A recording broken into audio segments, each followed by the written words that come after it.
Recording by Kyle James MacLean. Introduction to Book 2. The first book of Patanjali's Yoga Sutras is called the Book of Spiritual Consciousness. The second book, which we now begin, is the Book of the Means of Soul Growth. And we must remember that soul growth here means the growth of the realization of the spiritual man, or, to put the matter more briefly, the growth of the spiritual man and the disentangling of the spiritual man from the wrappings, the veils, the disguises laid upon him by the mind and the psychical nature wherein he is enmeshed, like a bird caught in a net. The question arises, by what means may the spiritual man be freed from these psychical meshes and disguises, so that he may stand forth above death in his radiant eternalness and divine power? And the second book sets itself to answer this very question, and to detail the means in a way entirely practical and very lucid, so that he who runs may read, and he who reads may understand and practice. The second part of the second book is concerned with practical spiritual training, that is, with the earlier practical training of the spiritual man. The most striking thing is the emphasis laid on the commandments, which are precisely those of the latter part of the Decalogue, together with obedience to the Master. Our day and generation is far too prone to fancy that there can be mystical life and growth on some other foundation, on the foundation, for example, of intellectual curiosity and psychical selfishness. In reality, on this latter foundation the life of the spiritual man can never be built, nor, indeed, anything but a psychic counterfeit, a dangerous delusion. Therefore Patanjali, like every great spiritual teacher, meets the question, what must I do to be saved? With the age-old answer, keep the commandments. Only after the disciple can say, these have I kept, can there be further and finer teaching of the spiritual rules. It is, therefore, vital for us to realize that the yoga system, like every true system of spiritual teaching, rests on this broad and firm foundation of honesty, truth, cleanness, obedience. Without these, there is no salvation, and he who practices these, even though ignorant of spiritual things, is laying up treasure against the time to come. Book 2. 1.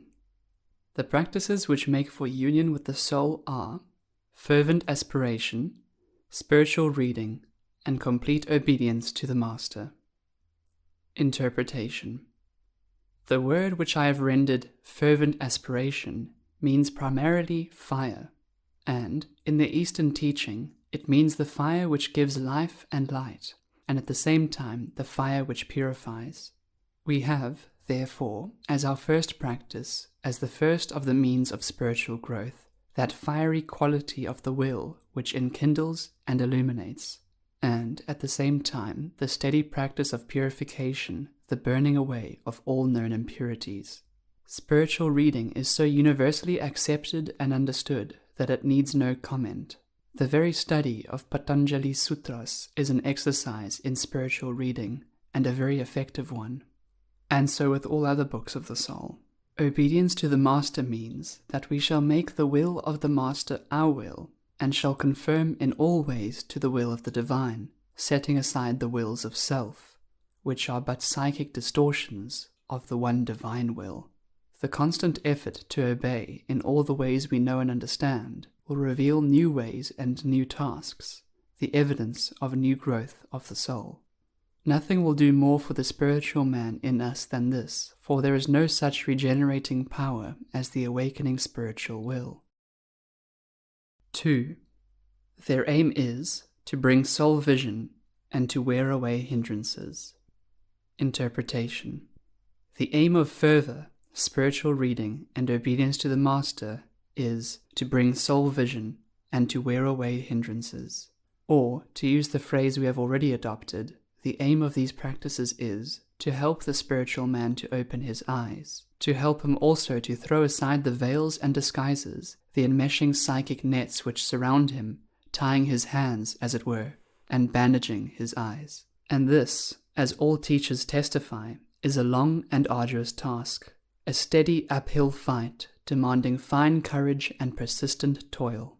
Fervor, the fire of the spiritual will, is, as we said, twofold. It illumines and so helps the spiritual man to see, and it also burns up the nets and meshes which ensnare the spiritual man. So with the other means, spiritual reading and obedience, each, in its action, is twofold, wearing away the psychical and upbuilding the spiritual man. 3. These are the hindrances: the darkness of unwisdom, self-assertion, lust, hate, attachment. Interpretation. Let us try to translate this into terms of the psychical and spiritual man.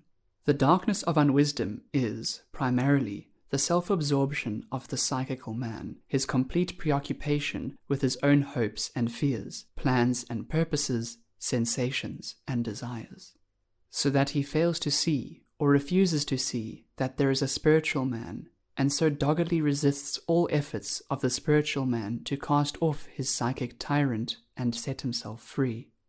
This is the real darkness, and all those who deny the immortality of the soul, or deny the soul's existence, and so lay out their lives wholly for the psychical, mortal man and his ambitions, are under this power of darkness. Born of this darkness, this psychic self-absorption is the dogged conviction that the psychic, personal man has separate, exclusive interests, which he can follow for himself alone, and this conviction, when put into practice in our life, leads to contest with other personalities, and so to hate. This hate, again, makes against the spiritual man, since it hinders the revelation of the high harmony between the spiritual man and his other selves, a harmony to be revealed only through the practice of love, that perfect love which casts out fear. In like manner, lust is the psychic man's craving for the stimulus of sensation, the din of which smothers the voice of the spiritual man, as, in Shakespeare's phrase, the cackling geese would drown the song of the nightingale. And this craving for stimulus is the fruit of weakness, coming from the failure to find strength in the primal life of the spiritual man. Attachment is but another name for psychic self-absorption, for we are absorbed not in outward things, but rather in their images within our minds. Our inner eyes are fixed on them, our inner desires brood over them, and we blind ourselves to the presence of the prisoner, the enmeshed and fettered spiritual man. 4. The darkness of unwisdom is the field of the others.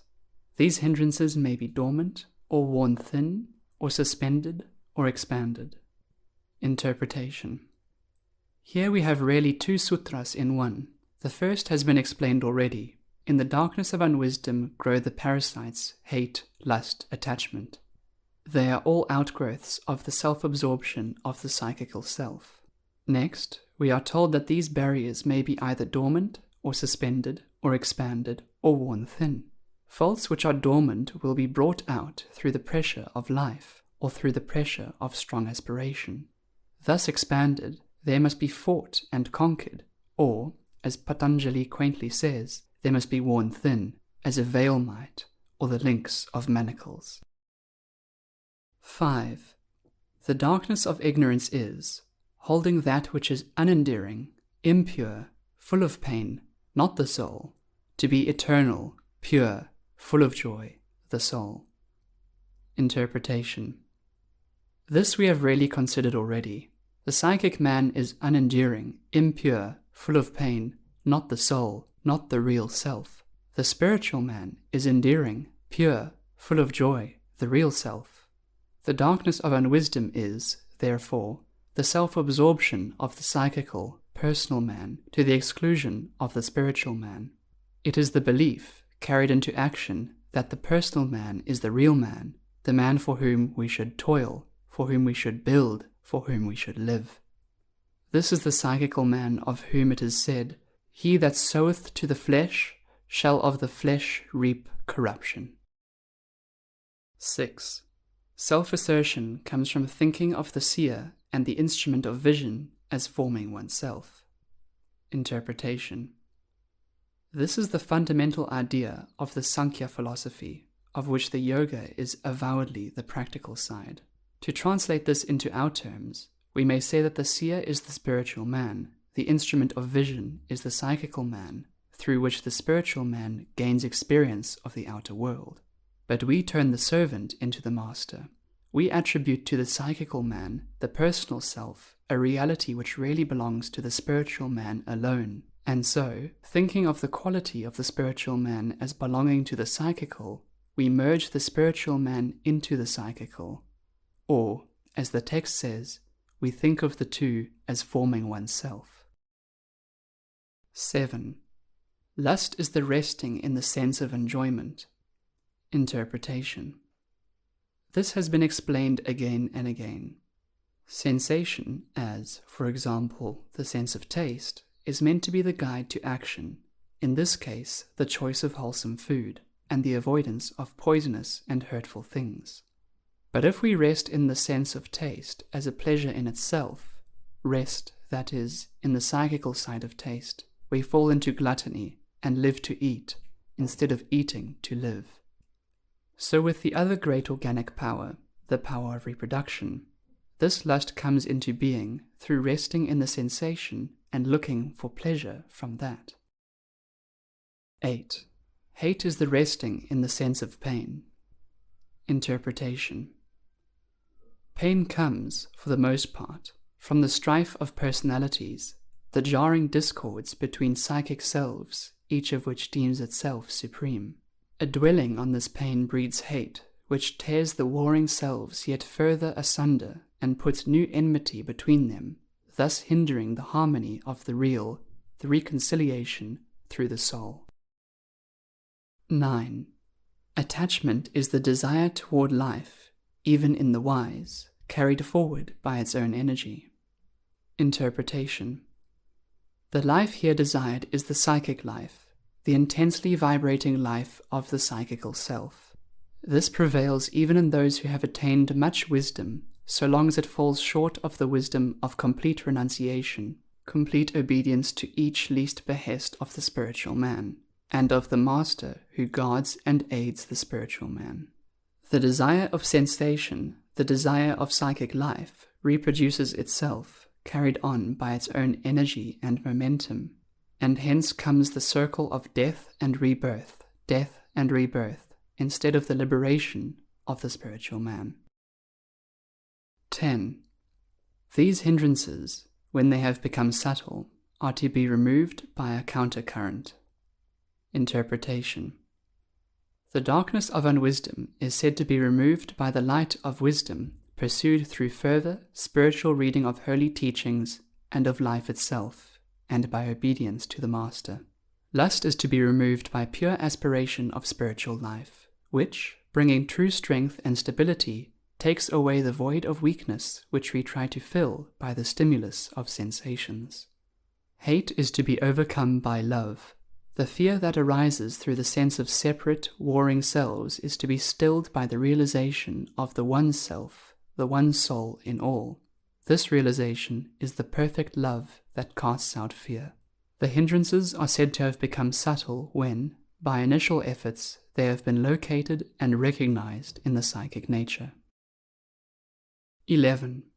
Their active turnings are to be removed by meditation. Interpretation. Here is, in truth, the whole secret of yoga, the science of the soul.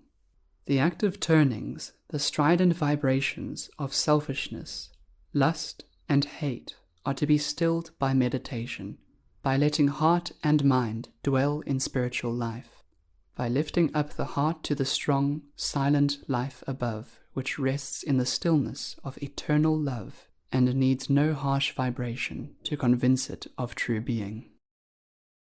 12. The burden of bondage to sorrow has its root in these hindrances. It will be felt in this life or in a life not yet manifested. Interpretation. The burden of bondage to sorrow has its root in the darkness of unwisdom, in selfishness, in lust, in hate, in attachment to sensation. All these are, in the last analysis, absorption in the psychical self, and this means sorrow, because it means the sense of separateness, and this means jarring discord and inevitable death. But the psychical self will breed a new psychical self, in a new birth, and so new sorrows in a life not yet manifest. 13. From this root they grow and ripen the fruits of birth, of the lifespan, of all that is tasted in life. Interpretation. Fully to comment on this would be to write a treatise on karma and its practical working in detail, whereby the place and time of the next birth, its content and duration are determined. And to do this the present commentator is in no wise fitted. But this much is clearly understood, that, through a kind of spiritual gravitation, the incarnating self is drawn to a home and life circle which will give it scope and discipline, and its need of discipline is clearly conditioned by its character, its standing, its accomplishment. 14. These bear fruits of rejoicing or of affliction, as they are sprung from holy or unholy works. Interpretation. Since holiness is obedience to divine law, to the law of divine harmony, and obedience to harmony strengthens that harmony in the soul, which is the one true joy, therefore joy comes of holiness, comes, indeed, in no other way. And as unholiness is disobedience, and therefore discord, therefore unholiness makes for pain, and this twofold law is true, whether the cause take effect in this or in a yet unmanifested birth. 15. To him who possesses discernment, all personal life is misery, because it ever waxes and wanes, is ever afflicted with restlessness, makes ever new dynamic impressions in the mind, and because all its activities war with each other. Interpretation. The whole life of the psychic self is misery, because it ever waxes and wanes, because birth brings inevitable death, because there is no expectation without its shadow, fear. The life of the psychic self is misery, because it is afflicted with restlessness, so that he who has too much finds no satisfaction, but rather the whetted hunger for more. The fire is not quenched by pouring oil on it, so desire is not quenched by the satisfaction of desire.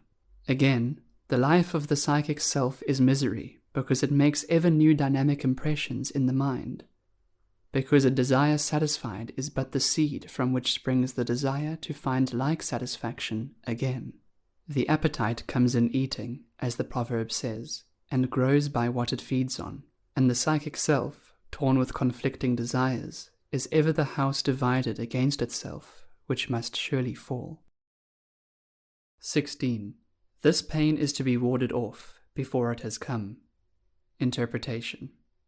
In other words, we cannot cure the pains of life by laying on them any balm. We must cut the root, absorption in the psychical self. So it is said, there is no cure for the misery of longing, but to fix the heart upon the eternal. 17. The cause of what is to be warded off is the absorption of the seer in things seen. Interpretation. Here again we have the fundamental idea of the Sankhya, which is the intellectual counterpart of the yoga system. The cause of what is to be warded off, the root of misery, is the absorption of consciousness in the psychical man and the things which beguile the psychical man. The cure is liberation. 18. Things seen have as their property manifestation, action, inertia. They form the basis of the elements and the sense powers. They make for experience and for liberation. Interpretation. Here is a whole philosophy of life. Things seen, the total of the phenomena, possess as their property, manifestation, action, inertia, the qualities of force and matter in combination. These, in their grosser form, make the material world. In their finer, more subjective form, they make the psychical world, and the world of sense impressions and mind images. And through this totality of the phenomenal, the soul gains experience and is prepared for liberation. In other words, the whole outer world exists for the purposes of the soul, and finds in this its true reason for being. 19.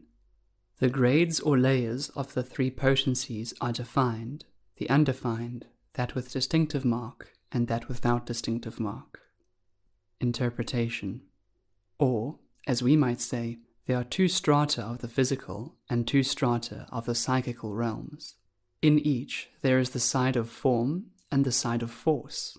The form side of the physical is here called the defined. The force side of the physical is the undefined, that which has no boundaries.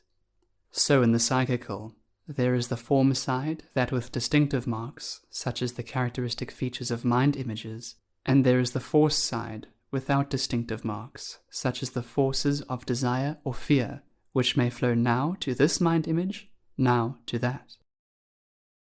20. The seer is pure vision.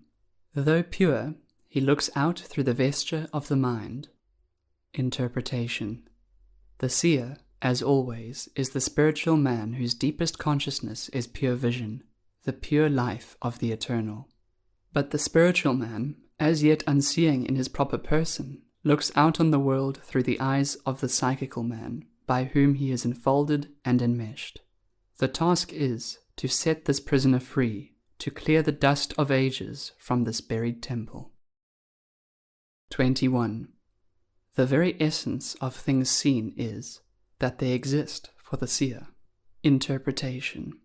The things of outer life, not only material things, but the psychic man also, exist in very deed for the purposes of the seer, the soul, the spiritual man.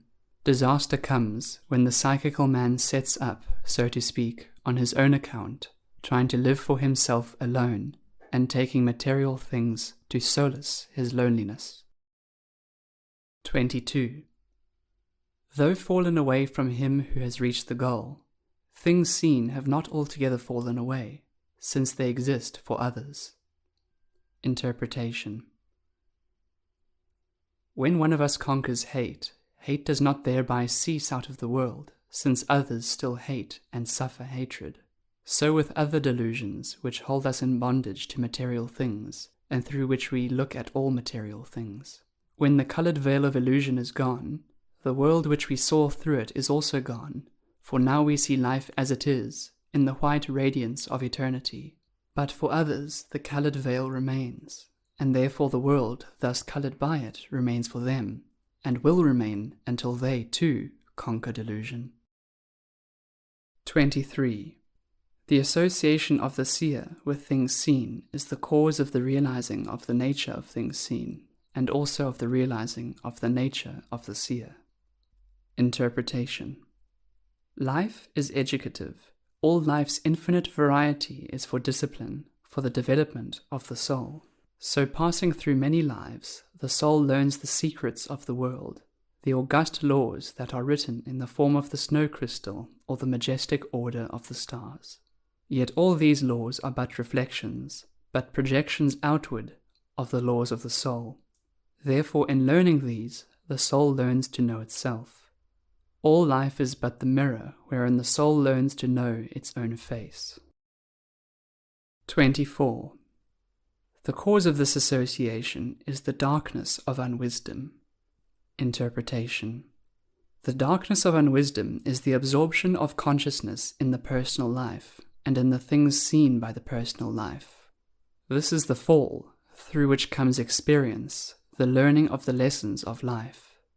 When they are learned, the day of redemption is at hand. 25.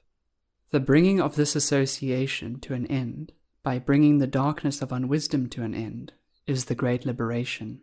This is the seer's attainment of his own pure being. Interpretation. When the spiritual man has, through the psychical, learned all life's lessons, the time has come for him to put off the veil and disguise of the psychical, and to stand revealed as a king in the house of the Father. So shall he enter into his kingdom, and go no more out. 26. A discerning which is carried on without wavering is the means of liberation. Interpretation. Here we come close to the pure Vedanta, with its discernment between the eternal and the temporal. Saint Paul, following after Philo and Plato, lays down the same fundamental principle. The things seen are temporal, the things unseen are eternal. Patanjali means something more than an intellectual descent, though this too is vital. He has in his view a constant discriminating in act as well as thought, of the two ways which present themselves for every deed or choice, always to choose the higher way, that which makes for the things eternal. Honesty rather than roguery, courage and not cowardice, the things of another rather than one's own, sacrifice and not indulgence. This true discernment, carried out constantly, makes for liberation. 27. His illumination is sevenfold, rising in successive stages. Interpretation. Patanjali's text does not tell us what the 7 stages of this illumination are. The commentator thus describes them. First, the danger to be escaped is recognized. It need not be recognized a second time. Second, the causes of the danger to be escaped are worn away. They need not be worn away a second time. Third, the way of escape is clearly perceived by the contemplation which checks psychic perturbation. Fourth, the means of escape, clear discernment, has been developed. This is the fourfold release belonging to insight. The final release from the psychic is threefold. As fifth of the 7 degrees, the dominance of its thinking is ended. As sixth, its potencies, like rocks from a precipice, fall of themselves.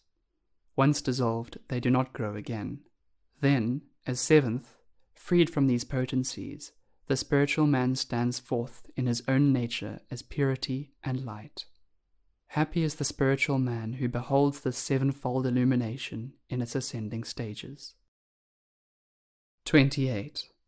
From steadfastly following after the means of yoga, until impurity is worn away, there comes the illumination of thought up to full discernment.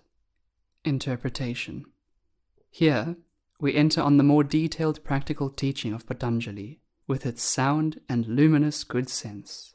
And when we come to detail the means of yoga, we may well be astonished at their simplicity. There is nothing in them that is mysterious. They are very familiar. The essence of the matter lies in carrying them out. 29. The 8 means of yoga are the commandments, the rules, right poise, right control of the life force, withdrawal, attention, meditation, contemplation. Interpretation. These 8 means are to be followed in their order, in the sense which will immediately be made clear. We can get a ready understanding of the first 2 by comparing them with the commandments which must be obeyed by all good citizens and the rules which are laid on the members of religious orders. Until one has fulfilled the first, it is futile to concern oneself with the second, and so with all the means of yoga, they must be taken in their order. 30. The commandments are these: non-injury, truthfulness, abstaining from stealing, from impurity, from covetousness. Interpretation. These 5 precepts are almost exactly the same as the Buddhist commandments: not to kill, not to steal, not to be guilty of incontinence, not to drink intoxicants, to speak the truth. Almost identical is St. Paul's list: thou shalt not commit adultery, thou shalt not kill, thou shalt not steal, thou shalt not covet. And in the same spirit is the answer made to the young man having great possessions, who asked, "What shall I do to be saved?" and received the reply, "Keep the commandments." This broad, general training, which forms and develops human character, must be accomplished to a very considerable degree before there can be much hope of success in the further stages of spiritual life. First the psychical, and then the spiritual. First the man, then the angel. On this broad, humane, and wise foundation does the system of Patanjali rest. 31. The commandments, not limited to any race, place, time, or occasion, universal, are the great obligation. Interpretation. The commandments form the broad general training of humanity. Each one of them rests on a universal spiritual law. Each one of them expresses an attribute or aspect of the self, the eternal. When we violate one of the commandments, we set ourselves against the law and being of the eternal, thereby bringing ourselves to inevitable confusion. So the first steps in spiritual life must be taken by bringing ourselves into voluntary obedience to these spiritual laws, and thus making ourselves partakers of the spiritual powers, the being of the eternal. Like the laws of gravity, the need of air to breathe, these great laws know no exceptions. They are enforced in all lands, throughout all times, for all mankind. 32. The rules are these: purity, serenity, fervent aspiration, spiritual reading, and perfect obedience to the Master. Interpretation. Here we have a finer law, one which humanity as a whole is less ready for, less fit to obey. Yet we can see that these rules are the same in essence as the commandments, but on a higher, more spiritual plane. The commandments may be obeyed in outer acts and abstinences. The rules demand obedience of the heart and spirit, a far more awakened and more positive consciousness. The rules are the spiritual counterpart of the commandments, and they have finer degrees for more advanced spiritual growth. 33. When transgressions hinder, the weight of the imagination should be thrown on the opposite side. Interpretation. Let us take a simple case, that of a thief, a habitual criminal, who has drifted into stealing in childhood before the moral consciousness has awakened. We may imprison such a thief and deprive him of all possibility of further theft, or of using the divine gift of will. Or we may recognize his disadvantages and help him gradually to build up possessions which express his will and draw forth his self-respect. If we imagine that, after he has built well and his possessions have become dear to him, he himself is robbed, then we can see how he would have come vividly to realize the essence of theft and of honesty, and would cleave to honest dealings with firm conviction. In some such way does the great Lord teach us. Our sorrows and losses teach us the pain of the sorrow and loss we inflict on others, and so we cease to inflict them. Now as to the more direct application. To conquer a sin, let heart and mind rest, not on the sin, but on the contrary virtue. Let the sin be forced out by positive growth in the true direction, not by direct opposition. Turn away from the sin and go forward courageously, constructively, creatively, in well-doing. In this way, the whole nature will gradually be drawn up to the higher level, on which the sin does not even exist. The conquest of a sin is a matter of growth and evolution, rather than of opposition. 34. Transgressions are injury, falsehood, theft, incontinence, envy, whether committed or caused or assented to through greed, wrath, or infatuation, whether faint or middling or excessive, bearing endless fruit of ignorance and pain. Therefore must the weight be cast on the other side. Interpretation. Here are the causes of sin: greed, wrath, infatuation, with their effects, ignorance and pain. The causes are to be cured by better wisdom, by a truer understanding of the self, of life. For greed cannot endure before the realization that the whole world belongs to the self, which self we are, nor can we hold wrath against one who is one with the self, and therefore with ourselves.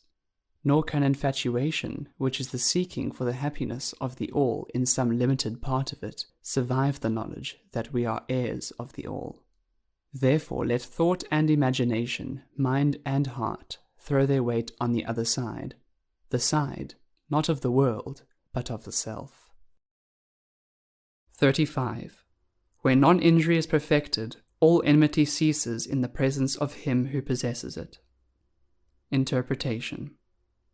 We come now to the spiritual powers which result from keeping the commandments, from obedience to spiritual law, which is the keeping of the commandments. Where the heart is full of kindness which seeks no injury to another, either in act or thought or wish, this full love creates an atmosphere of harmony, whose benign power touches with healing all who come within its influence. Peace in the heart radiates peace to other hearts, even more surely than contention breeds contention. 36. When he is perfected in truth, all acts and their fruits depend on him. Interpretation. The commentator thus explains, if he who has attained should stay a man, become righteous, the man becomes righteous. If he should say, gain heaven, the man gains heaven. His word is not in vain. Exactly the same doctrine was taught by the Master, who said to his disciples, receive ye the Holy Ghost, whosesoever sins ye remit, they are remitted unto them, and whosesoever sins ye retain, they are retained. 37. Where cessation from theft is perfected, all treasures present themselves to him who possesses it. Interpretation. Here is a sentence which may warn us that beside an outer apparent meaning, there is in many of these sentences a second and finer significance. The obvious meaning is that he who has wholly ceased from theft in act, thought, and wish finds buried treasures in his path, treasures of jewels and gold and pearls. The deeper truth is that he who in every least thing is wholly honest with the spirit of life finds life supporting him in all things, and gains admittance to the treasure house of life, the spiritual universe. 38. For him who is perfect in continence, the reward is valor and virility. Interpretation. The creative power, strong and full of vigor, is no longer dissipated, but turned to spiritual uses. It upholds and endows the spiritual man, conferring on him the creative will, the power to engender spiritual children instead of bodily progeny. An epoch of life, that of man the animal, has come to an end. A new epoch, that of the spiritual man, is opened. The old creative power is superseded and transcended. A new creative power, that of the spiritual man, takes its place, carrying with it the power to work creatively in others for righteousness and eternal life. One of the commentaries says that he who has attained is able to transfer to the minds of his disciples what he knows concerning divine union, and the means of gaining it. This is one of the powers of purity. 39. Where there is firm conquest of covetousness, he who has conquered it awakes to the how and why of life. Interpretation. So it is said that, before we can understand the laws of karma, we must free ourselves from karma. The conquest of covetousness brings this rich fruit because the root of covetousness is the desire of the individual soul, the will toward manifested life. And where the desire of the individual soul is overcome by the superb, still life of the universal soul welling up in the heart within, the great secret is discerned, the secret that the individual soul is not an isolated reality, but the ray, the manifest instrument of the life, which turns it this way and that until the great work is accomplished, the age-long lesson learned. Thus is the how and why of life disclosed by ceasing from covetousness. The commentator says that this includes a knowledge of one's former births. 40. Through purity comes a withdrawal from one's own bodily life, a ceasing from infatuation with the bodily life of others. Interpretation. As the spiritual light grows in the heart within, as the taste for pure life grows stronger, the consciousness opens toward the great, secret places within, where all life is one, where all lives are one. Thereafter, this outer, manifested, fugitive life, whether of ourselves or of others, loses something of its charm and glamour, and we seek rather the deep infinitudes. Instead of the outer form and surrounding of our lives, we long for their inner and everlasting essence. We desire not so much outer converse and closeness to our friends, but rather that quiet communion with them in the inner chamber of the soul, where spirit seeks to spirit, and spirit answers, where alienation and separation never enter, where sickness and sorrow and death cannot come. 41. To the pure of heart come also a quiet spirit, one-pointed thought, the victory over sensuality, and fitness to behold the soul. Interpretation. Blessed are the pure in heart, for they shall see God, who is the Supreme Soul, the ultimate self of all beings. In the deepest sense, purity means fitness for this vision, and also a heart cleansed from all disquiet, from all wandering and unbridled thought, from the torment of sensuous imaginings, and when the spirit is thus cleansed and pure, it becomes at one in essence with its source, the Great Spirit, the great primal life.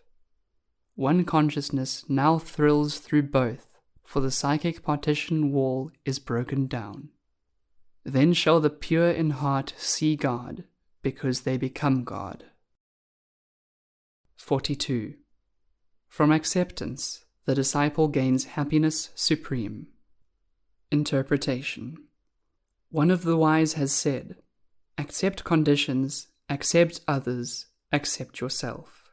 This is the true acceptance, for all things are what they are through the will of the higher self, except their deficiencies, which come through thwarting the will of the higher self, and can be conquered only through compliance with that will. By the true acceptance, the disciple comes into oneness of spirit with the overruling soul, and, since the own nature of the soul is being, happiness, bliss, he comes thereby into happiness supreme. 43. The perfection of the powers of the bodily vesture comes through the wearing away of impurities and through fervent aspiration. Interpretation. This is true of the physical powers and of those which dwell in the higher vestures. There must be, first, purity, as the blood must be pure, before one can attain to physical health.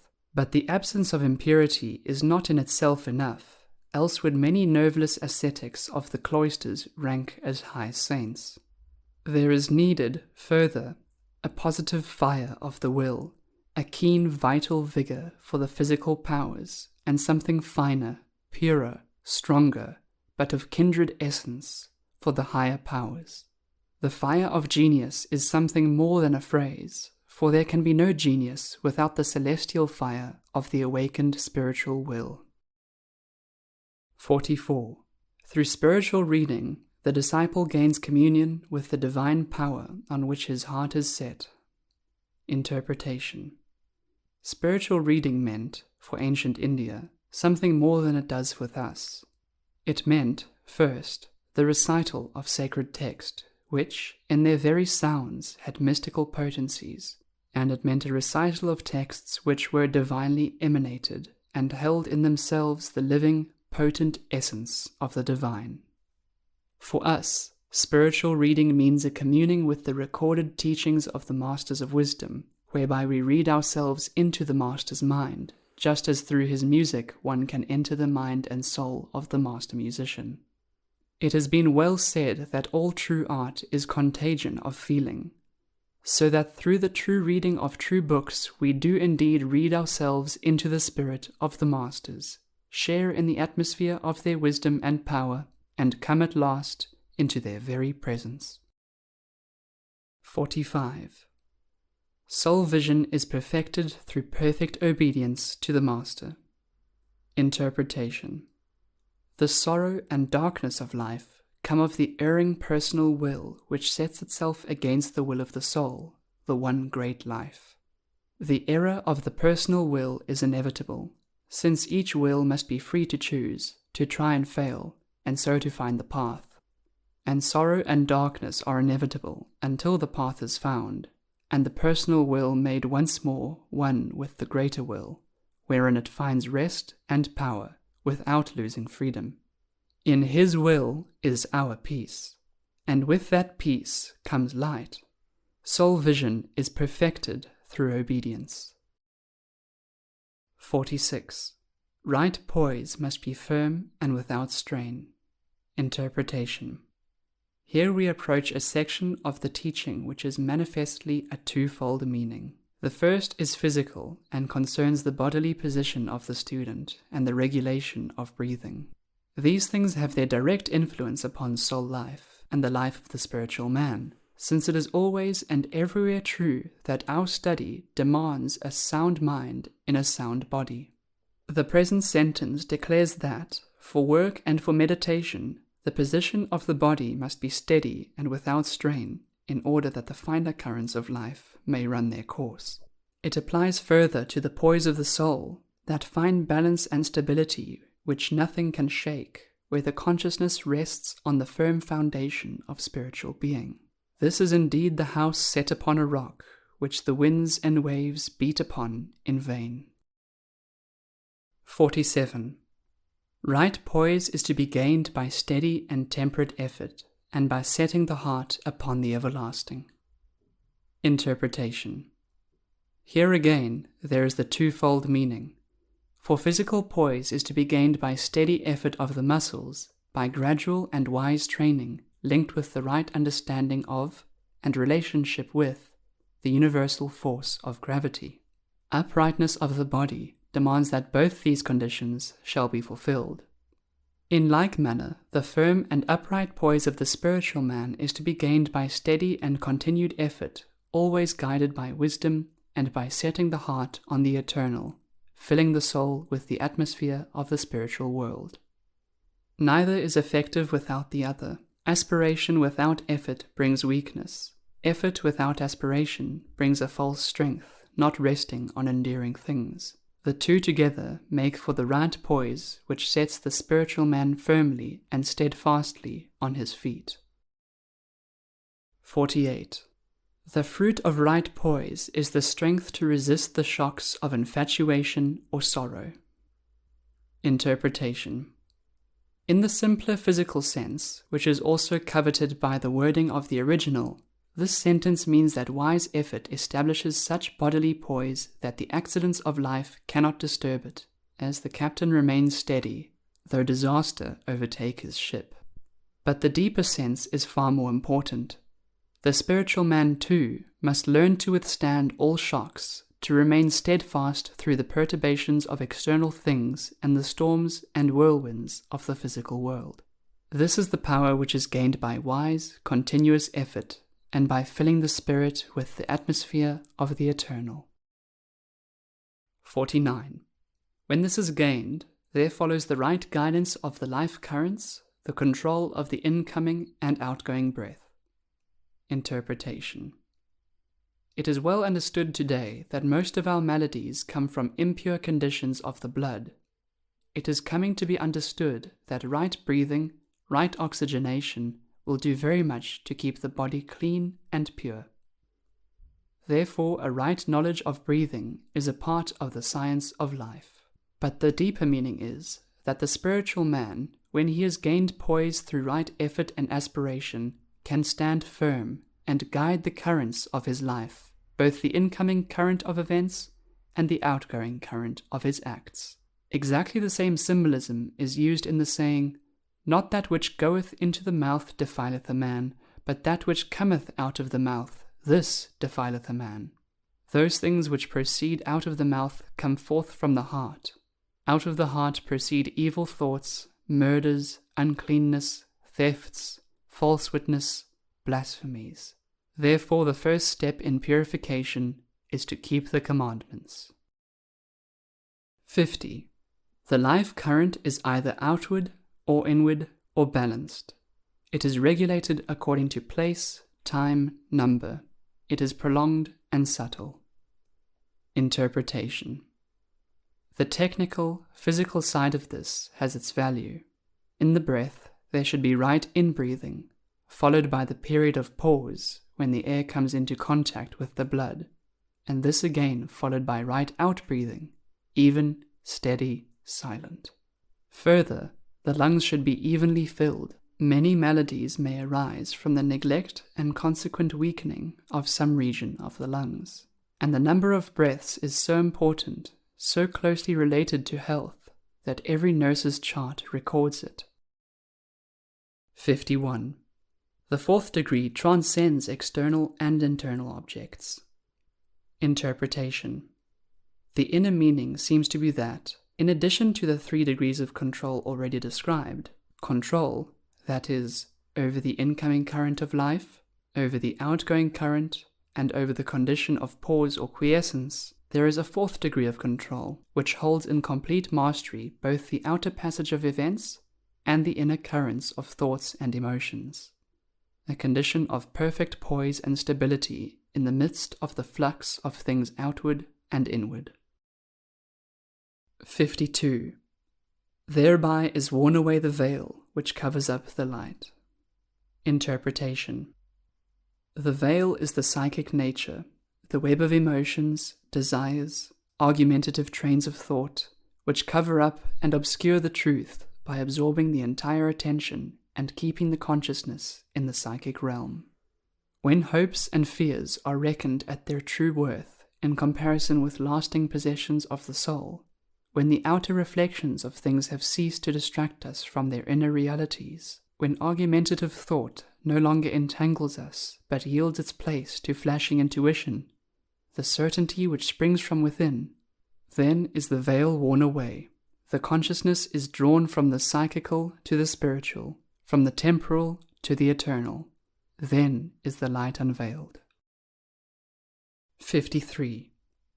Thence comes the mind's power to hold itself in the light. Interpretation. It has been well said that what we most need in the faculty of spiritual attention, and in the same direction of thought it has been eloquently declared, that prayer does not consist in our catching God's attention, but rather in our allowing God to hold our attention. The vital matter is that we need to disentangle our consciousness from the noisy and perturbed thraldom of the psychical, and to come to consciousness as the spiritual man. This we must do, first by purification through the commandments and the rules, and second through the faculty of spiritual attention, by steadily heeding endless fine intimations of the spiritual power within us, and by intending our consciousness thereto, thus by degrees transferring the center of consciousness from the psychical to the spiritual. It is a question first of love and then of attention. 54. The right withdrawal is the disengaging of the powers from entanglement in outer things, as the psychic nature has been withdrawn and stilled. Interpretation. To understand this, let us reverse the process and think of the one consciousness centered in the soul, gradually expanding and taking on the form of the different perceptive powers, the one will, at the same time, differentiating itself into the varied powers of action. Now let us imagine this to be reversed, so that the spiritual force, which has gone into the differentiated powers, is once more gathered together into the inner power of intuition and spiritual will, taking on that unity which is the hallmark of spiritual things, as diversity is the seal of material things. It is all a matter of love for the quality of spiritual consciousness, as against psychical consciousness of love and attention. For where the heart is, there will the treasure be also. Where the consciousness is, there will the vesture with its powers be developed. 55. Thereupon follows perfect mastery over the powers. Interpretation. When the spiritual condition which we have described is reached, with its purity, poise, and illuminated vision, the spiritual man is coming into his inheritance and gaining complete mastery of his powers. Indeed, much of the struggle to keep the commandments and the rules has been paving the way for this mastery. Through this very struggle and sacrifice, the mastery has become possible, just as, to use St. Paul's simile, the athlete gains the mastery in the contest and the race through the sacrifice of his long and arduous training. Thus he gains the crown. End of Book 2. Recording by Kyle James MacLean.